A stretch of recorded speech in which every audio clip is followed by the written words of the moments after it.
ទស្សនាវីដេអូ highlight ពេញមួយការប្រកួតតែម្ដងជំនួបរវាងបាទក្លឹបបាល់ទាត់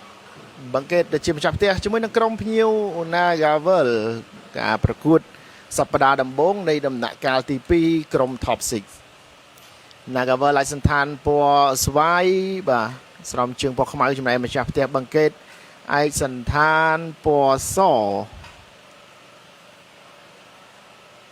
លោកកញ្ញាកណ្ដាលហៅបន្ថងជាអ្នកកាត់សេចក្តីនៅក្នុងការប្រកួតនេះបាទចាប់ផ្ដើមនៅម៉ោង 6 ល្ងាចនៅពហុកីឡដ្ឋានជាតិការប្រកួតរវាងក្រុមទាំងពីរនៅក្នុងវគ្គទី1បាទយើងឃើញថា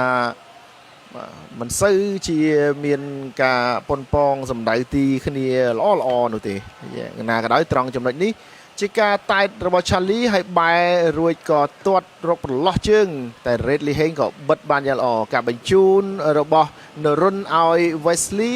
ក៏ត្រូវសង្គ្រោះបានដោយ Liheng ម្ដងទៀតចំណែកត្រង់នេះវិញគឺការប៉ុនប៉ងពីក្រៅប្រអប់របស់កីឡាករ Iago Bento តែក៏ស្រាលហើយបន្តមកទៀតការទាត់របស់ Lucas Oliveira សង្គ្រោះបានដោយកយសេលីម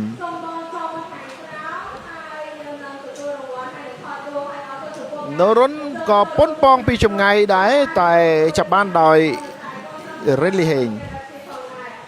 វគ្គទី1ក្រុមទាំងពីរបញ្ចប់ទៅដោយលទ្ធផលស្មើគ្នា0-0ហើយបន្តចូលវគ្គទី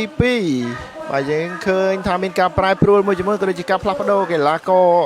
យុទ្ធសាស្ត្ររបស់គ្រូបង្វឹកផងដែរបាទចំណុចនេះការទាត់ពីចម្ងាយបន្ទាប់ពីបាល់បាទខ្ទាតចុះខ្ទាតឡើងតែក៏មិនចំគោលដៅដែរចំណុចនេះជាកំហុសរបស់ Visney ធ្វើឲ្យម៉ាត់ Norun បាទរត់ទៅហើយក៏ទាត់បញ្ចូលទីបានយ៉ាងល្អតែទម្លាក់ឲ្យអ្នកចាំទីប៉ុន្តែ Norun លឿនជាងហើយការតែតរបស់ Visney ស្រាលបាទធ្វើឲ្យ Norun បាទមានឱកាសក្នុងការរកបានគ្រាប់បាល់ទី2របស់ខ្លួននៅក្នុងការបាទប្រកួតលីកកំពូលកម្ពុជានៅក្នុងរដូវកាលនេះបាទផ្ទះឆ្វេងជំនាញស្រេចតែម្ដងបានយ៉ាងល្អ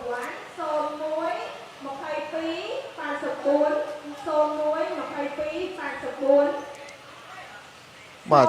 ត្រង់នេះជាការបង្កកំហុសរបស់ Mathis Martin ទៅលើ Iago Bento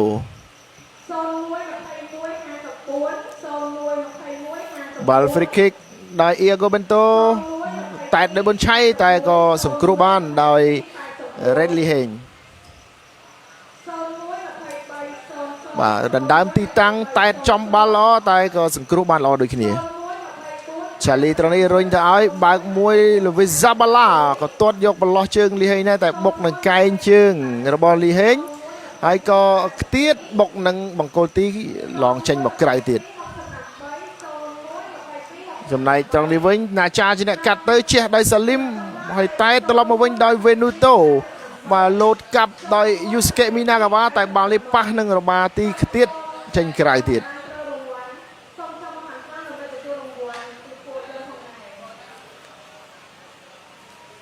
បាទចំណុចត្រង់នេះហើយដែលជាបាទការវិបកបាទបន្ទាប់ពី Naga ព្យាយាមសម្រុកបាទហើយក៏ទាត់មួយជើងដោយ Manoj សង្គ្រោះបានជាថ្មីដោយបាទអ្នកចាំទី Red Liheng ហើយកណ្ដាលផ្លុំកញ្ចើបញ្ចប់ការប្រកួតបង្កេតយកឈ្នះ Nagavel ដោយលទ្ធផល 1-0